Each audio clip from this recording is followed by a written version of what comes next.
एक सवाल जो सभी स्टूडेंट्स के दिमाग में उठ के आता है वो ये है कि क्या हमें अपने टीचर्स की बातों को ब्लाइंडली फॉलो करना चाहिए कि हमारे कोचिंग सेंटर में कोई एक सर ने एक पर्टिकुलर बात हमें बताई है, क्या वो हमें एकदम ब्लाइंडली मान लेनी चाहिए, या फिर इसको एक तरीके से फ्रेम और ऐसे भी कर सकते हैं कि कई बार जैसे मैंने अपने चैनल पर भी कहा हुआ है कि आप अपने कोचिंग क्लास पर विश्वास रखो, या आपके कोचिंग वाले बोलते होंगे कि यार हम पे विश्वास रखो, हम जो करा रहे हैं वो सही है, लेकिन क्या वो आपके लिए सही है या नहीं है, ये कैसे पता करें। इस वीडियो का डिस्कशन ये रहेगा। अगर नए हैं सब्सक्राइब और नोटिफिकेशन ऑन कर दीजिए। यहाँ पे बहुत बेहतरीन जेईई की मेंटरशिप रहती है, और अगर आपको हमसे पढ़ना भी है तो हमारे कोर्सेज भी अवेलेबल है at a very good price on our app and on our website. दोनों का लिंक डिस्क्रिप्शन में दिया हुआ है, वीडियो के एंड में देख सकते हैं। तो चलिए बात करते हैं कि क्या हमें ब्लाइंडली टीचर्स पे विश्वास करना चाहिए।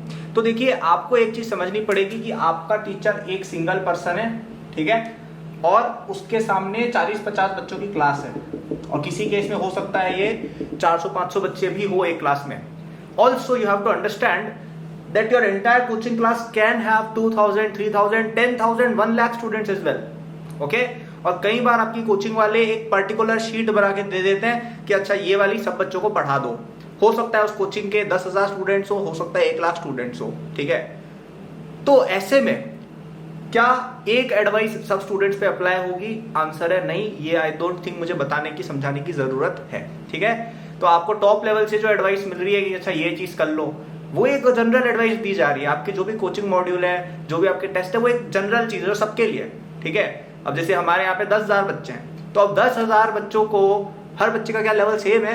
हर बच्चे का क्या सेम लेवल ऑफ, क्या हर बच्चा टॉपर है, क्या हर बच्चा फेलियर है? नहीं, इसमें से कोई एक बच्चा होगा, बैचेस होते हैं जैसे, अब हो सकता है ये टॉपर बैच हो सकता है ये कोचिंग का फर्स्ट वाला बैच हो, तो इसमें अलग तरीके की पढ़ाई होगी, क्योंकि इन बच्चों से कोचिंग की शीट आराम से बन रही है। तो इनको क्या क्या कराया जाएगा? इनको रोडोप भी क्लास में कराई जाएगी, इनको और भी कोई बुक होगी वो कराई जाएगी, राइट, सेंगे जो भी आती है वो सब बुक्स। अब क्या ये बैच हो सकता है लास्ट बैच हो सकता है कोचिंग का लास्ट बैच हो, तो यहाँ पे कोचिंग की शीट भी पूरी नहीं कराई जाती है। यहाँ पे बच्चों को पहले जेईई मेन वगैरह की चीजों पे ज्यादा ध्यान दिया जाता है। तो मेरी एडवाइस ये रहेगी कि आपका जो बैच है उसके संदर्भ में आपके जो टीचर्स बोल रहे हैं वो ओवरऑल एक बात सही ही होती है, क्योंकि देखिए आपके टीचर्स को कई सालों का एक्सपीरियंस है, सो वो ऐसा भी नहीं कि जहाँ हवा में बस बातें कर रहे हैं। वो आपको एडवाइस जो दे रहे हैं वो अप्लाई हो रही है, और स्पेशली अप्लाई इसलिए हो रही है क्योंकि आपके बैच में हो रही है, ठीक है। अब आप जैसे कोटा वगैरह में पढ़ते हो तो वहां पे क्या है, बिल्कुल प्रॉपर ग्रेडेशन होता है बैचेस का कि अच्छा टॉपर बैच है तो वो टॉपर बैच होता है, लास्ट बैच है तो उसमें हाँ लास्ट बैच की क्वालिटी लगभग बच्चों की सेम होती है। तो ओवरऑल आपके टीचर जो आपको बता रहे हैं आपके बैच के अनुसार, वो बात मान लेनी चाहिए, बिकॉज वो कई सालों से पढ़ा चुके सेम बैच, उनको पता है कि यार इस बैच में जो बच्चा होता है उसका क्या लेवल होता है, क्या नहीं होता है, राइट। सो ये तो पहली बात हुई। अब दूसरी बात है कि क्या एकदम ब्लाइंडली मान लेनी चाहिए? आंसर है नहीं, क्योंकि इस बैच में भी ये वाला बच्चा हो सकता है एकदम फर्स्ट रैंक लाता हो, और ये वाला बच्चा हो सकता है बिल्कुल लास्ट रैंक करो, तो ये दोनों का लेवल भी काफी डिफरेंट होगा। प्लस बच्चों को अलग अलग टॉपिक्स में दिक्कतें आती हैं। अब कोई बच्चा है उसका 11th पूरा सुधरा हुआ है, 12th की स्टार्टिंग में उसको कुछ बीमारी हो गई, 12th नहीं पढ़ पाया। या कोई बच्चा होगा उसका 11th का फर्स्ट हाफ क्लियर है, सेकंड हाफ क्लियर नहीं है। कोई बच्चा होगा उसका 11th का कुछ पोर्शन फर्स्ट वाला हाफ अनक्लियर है, या लेट्स से केमिस्ट्री अनक्लियर है, बाकी सब्जेक्ट उसको आते हैं। तो अलग अलग बच्चे देखो अलग अलग होते हैं। तो आपको क्या करना चाहिए मेरे अकॉर्डिंग, आप अपनी टीचर्स की ओवरऑल बात सुना करो, ठीक है। फिर आप अपना भी दिमाग चलाओ, आप ये भी देखो कि सर ने ये जो बात बोली है वो क्या मुझ पे अप्लाई हो रही है या नहीं हो रही है। अब सर ने कोई बात बोली कि अच्छा बच्चों ये केमिस्ट्री के अंदर ये चीज पढ़ के आना, ठीक है। अब भाई अगर आपको लेट से वो चीज आपने पढ़ी ही नहीं है, ठीक है, या जैसे सर ने कहा कि अच्छा अगले वाले कोचिंग टेस्ट में लेट से इक्विलिब्रियम इंपॉर्टेंट है पढ़ के आना, नहीं उन्होंने इलेक्ट्रोकेमिस्ट्री का कि चलो इलेक्ट्रोकेमिस्ट्री पढ़ के आना अगले टेस्ट में आ रहा है, ठीक है। अब ये इन्होंने एक जनरल बात बोल दी क्योंकि इलेक्ट्रोकेमिस्ट्री अच्छा इंपॉर्टेंट चैप्टर है, बिल्कुल सही बात है। लेकिन अब आप एक ऐसे बच्चे हो कि आपको इक्विलिब्रियम ही नहीं आता है, ठीक है, तो आप क्या इलेक्ट्रोकेमिस्ट्री समझोगे? तो आपके लिए वो एडवाइस एप्लीकेबल नहीं होगी। आप कभी लेटर डेट पर पहले इक्विलिब्रियम पढ़ेंगे, फिर इलेक्ट्रोकेमिस्ट्री क्लियर करके फिर आगे बढ़ेंगे। इस समय आपको कुछ और करना चाहिए जो सिंगल हैंडेडली आप कर सकते हो, ठीक है। जैसे किसी टेस्ट है उसमें एक लेट से एक आ रहा है सरफेस केमिस्ट्री, एक आ रहा है इलेक्ट्रोकेमिस्ट्री।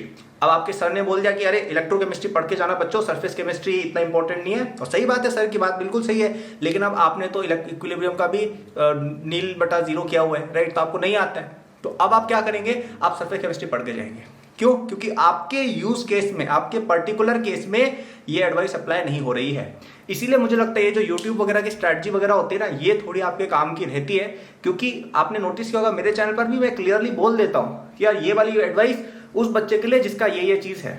और ये जैसे मैं जो बात कर रहा हूं ना, आपको ये समझनी बहुत जरूरी है कि हमारे टीचर्स या हम किसी भी पर्सन को फॉलो कर रहे हैं, किसी भी पर्सन से गाइडेंस ले रहे हैं, वो हमें अपना व्यू बता रहा है। आपकी सिचुएशन हो सकता है पर्सनली अलग हो, आप उसको एनालाइज करेंगे, आप देखेंगे कि क्या ये चीज मैं फॉलो करूंगा, इससे मेरा फायदा है तो ही करें। ये एक एक्सक्यूज नहीं है लेजीनेस का, ठीक है। ऐसा नहीं करना है अच्छा ये बात मुझ पर अप्लाई नहीं होती है, ठीक है तो आज गेम खेल लेता हूं, नहीं वैसा भी नहीं करना है, ठीक है। आप अगर उस एडवाइस को फॉलो नहीं कर रहे तो उस समय जो आपको उचित लगे वो पढ़ाई के क्षेत्र में करना है। ऐसा नहीं करना है अच्छा हाँ अच्छा ये चीज तो सर ने मेरे पे अप्लाई नहीं हो रही है तो मैं तो चलो घूम के आ जाता हूँ करोल बाग, ऐसे नहीं करना है, ठीक है। ये बात ध्यान में रखें आप लोग। तो आई होप ये वीडियो आपको समझ में आई हो। इस तरह की और वीडियोस के लिए सब्सक्राइब नोटिफाई कर सकते हैं। कमेंट्स में आपको और क्या वीडियो रिक्वेस्ट है करिएगा। मेरी कोशिश है कि इस चैनल पे मैं पूरा एक भंडार बना लूं, जो भी बच्चों को क्वेश्चन आते हैं ना यूट्यूब, जितने भी क्वेश्चन आते हैं जेईई प्रेप रिलेटेड, यूट्यूब पे सर्च करना पड़े आंसर मिल जाए, ठीक है। तो रिप्लाई आप करके कमेंट्स करके आप मुझे बता सकते हैं क्या क्या आपके क्वेश्चन हैं। अगर आपको मुझसे पढ़ना है तो आप एकेडबूस्ट ऐप पर जाए, वहां पे बहुत सारी फ्री रिसोर्सेज भी हैं, फ्री नोट्स वगैरह बहुत सारी फ्री की चीजें भी हैं, तो वो तो लेनी ही लेनी है। और अगर आपको हमसे पढ़ना है तो बहुत ही कम रेट पर आपकी पूरी जेईई प्रेप भी हम कराते हैं, full complete JEE prep, test series, lecture, questions, solution सब कुछ, ठीक है। सो सब डिस्क्रिप्शन में जाकर आप चेक कर सकते हो। Thank you for watching, good luck.